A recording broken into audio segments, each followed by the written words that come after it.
السلام علیکم بھائیوں اور بہنوں۔ پریگننسی بلا شبہ ایک عورت کی زندگی کا بہت خاص اور خوبصورت وقت ہوتا ہے۔ اللہ تعالیٰ نے صرف عورت کو ہی یہ طاقت اور خاصیت دی ہے کہ وہ جنم اور زندگی دے سکتی ہے۔ ایک حاملہ عورت ہر وقت اپنے بچے کی فکر میں رہتی ہے۔ پہلے 3 ماہ وہ مس کیریج سے ڈرتی ہے، اگلے 3 ماہ اسے بچے کی نشو نما کی فکر ہوتی ہے، اور آخری 3 ماہ میں وہ سیف ڈیلیوری کے لیے پریشان رہتی ہے۔ اس دوران وہ اپنی ذات کے لیے بھی فکر مند ہوتی ہے۔ میرا وزن کتنا بڑھے گا؟ میں بچے کے بعد کیسی دکھوں گی؟ میرے خاوند کا رد عمل کیا ہوگا؟ میں نوزائیدہ بچے کی دیکھ بھال کیسے کروں گی؟ بدقسمتی سے دنیا کے کئی حصوں میں ایک عورت پہ بچے کی جنس کو لے کر بہت دباؤ ہوتا ہے۔ ہاں، بیٹا ہی ہونا چاہیے۔ زیادہ تر کیس میں عورت کو اس نازک وقت میں پیار اور اپنائیت نہیں ملتی، جو کہ اسے ڈپریشن میں لے جاتا ہے۔ ایک مرد بڑی آسانی سے کہہ دیتا ہے، روز کئی عورتیں بچہ پیدا کرتی ہیں، تم اکیلی نہیں ہو۔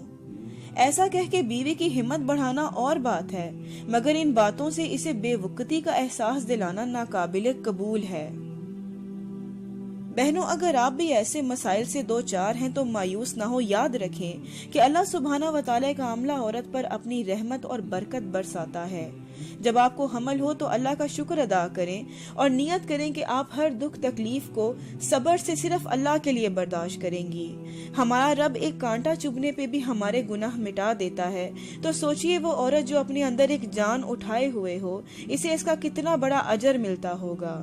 اسے اپنے سوجے ہوئے پیروں پہ اجر ملے گا، اسے دل گھبرانے اور کراہت محسوس کرنے کا بھی اجر ملے گا، اسے اس مشکل وقت میں نماز اور روزے کا دگنا اجر ملے گا۔ اور جب وضع حمل کا درد شروع ہوگا تو اس کائنات کی کوئی مخلوق سوچ بھی نہیں سکتی کہ اس عورت کو اس درد کا کتنا اجر ملے گا۔ اور جب پیدائش کے بعد وہ اپنے بچے کو دودھ پلاتی ہے تو ایک ایک گھونٹ کے بدلے اس کو بہترین صلہ ملے گا۔ ذرا سوچئے یہ انعامات اور جزا کتنی بڑی ہوگی۔ جب ایک ماں اپنی اولاد کے ساتھ ساری رات جاگتی ہے تو اسے اللہ کی راہ میں 70 غلام آزاد کرنے جتنا بدلہ دیا جائے گا۔ سبحان اللہ۔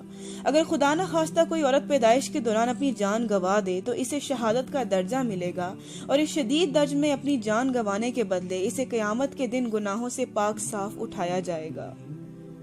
تو عزیز بہنوں، صبر رکھیے اور آخرت میں ملنے والے عظیم درجات اور انعامات پہ یقین رکھیے۔ پلیز اس ویڈیو کو دوسری خواتین کے ساتھ شیئر کریں تاکہ ان کا حوصلہ بڑھے۔ جزاک اللہ۔